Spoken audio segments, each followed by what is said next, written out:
Outside in the yard, Dave's equally revved up about a restoration project he's just brought in from Scotland. 79, isn't it? Yeah. Where's a reg number then? They usually put them on the back. Yeah, back in the front. There's a yellow one on the back and a white one on the front. Do you know what? I've worked that out. If you want to have the camera and I'll stand there seems to be a pattern with that, doesn't it? I've looked round here now, and there does seem to be... Yeah, I might mix it up and start swapping them about a bit. It's another very rare Vauxhall Chevette HS, albeit in slightly poorer condition than the silver one inside. It's got the latest anti-theft device on the door. Obviously no handle, that is. But, irrespective of that, apart from the driver's seat, it's really... And the window. Yeah, this is just a bit of aircon. But no, it's going to want a load of bodywork, unfortunately, isn't it? Yeah, but inside, John, inside, as far as I can see, 57 thou on the clock there. Your best part there on the inside's really good. On the same load, there's also most of the bits of a Ford RS 2000. Engine, gearbox, back axles, all there. Mechanics are all there. It's not running, but it's all there. There was a lot more interior in it than there is today before it was parked up and some tea leaf broke into it and stole it. And no doubt stole the boot lid because it should have a spoiler on.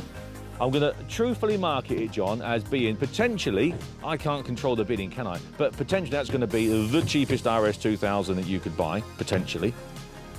And to be honest, I could say the same for that. That could potentially be, depends where it all goes, doesn't it? But that could be the cheapest Chevette HS that you can find. My prediction is 3 to 4 on this.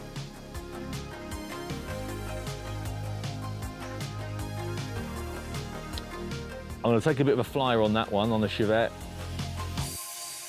I'm going to say 10 to 12 on the Chevette. The 1979 Vauxhall Chevette 23HS. We're very lucky to have this car. They normally change hands under the radar, these things. Let's see where we're going to go. 16, 17, 18, 19,005, 20,000. There's got to be more.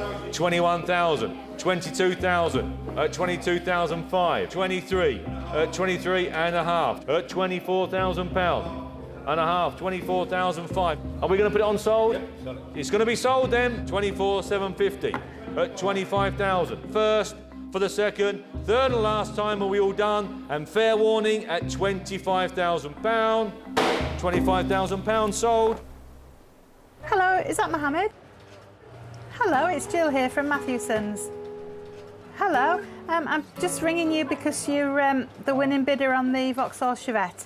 He's from Luton, actually.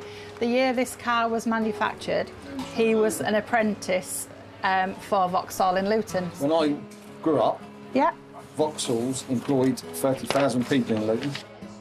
For Paul, it's all sparking a childhood trip down memory lane, recalling his beloved grandpa, who also worked at Vauxhall's Luton plant. Was Grandad Jack there forever? Was he there all his life? No. No? No, he ended up there. Yeah. But no, he done a little bit, didn't he? He had his own company, removals. Yeah, he was there a long time, but no, done removals, had his own company, didn't he? Yeah. Miss old Jack. Yeah, he was my second dad. Was he? His granddad was my second dad. He was a good old boy, wasn't he? At £110. While Paul and Mark reminisce in the auction office, in the garage, Grandad Jack's dynasty continues to knock 'em out. 260. Well done, guys. Thank you very much.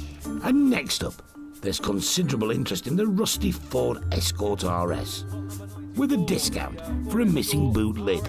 Here we are, the RS 2000, collected by me, yours truly, from Glasgow. If it was stripped out and sandblasted and put in primer, it would look 10 times better. Anyhow, we've got some interest I see flicking away on my screen, and I've got some interest here. So we've got 6,001. Bidding on the RS races along. 8,400, says Rob's bidder. 8,500. At £9,200 bid. 9,300. At £9,400 then for the first, for the second, third and last time, and fair warning at 9,400. Sold to Rob.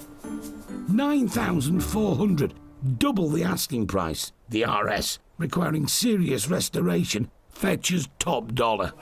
Apparently, the chap who bought it's from Wales, and he's traced it back. And apparently, the car wasn't originally from Wales when it was new. And next up, from the same stable, the Ford's rally nemesis for a short while, the much rarer Vauxhall. Dave likes it. Right then, ladies and gentlemen, the Vauxhall Chevette 23HS, collected it myself. Bags are potentially here with the car. Supercar, lots of people have come to view it. £10,000 and away, please, Will. £10,000. At 10,000, 10,500. Dave's original estimate's well gone. At 13,000. At 13,250. 13 and a half now. £14,000 at 14. At 14,250, then going once, going twice. Sold 14,250. Sold to a rally enthusiast in Cheshire.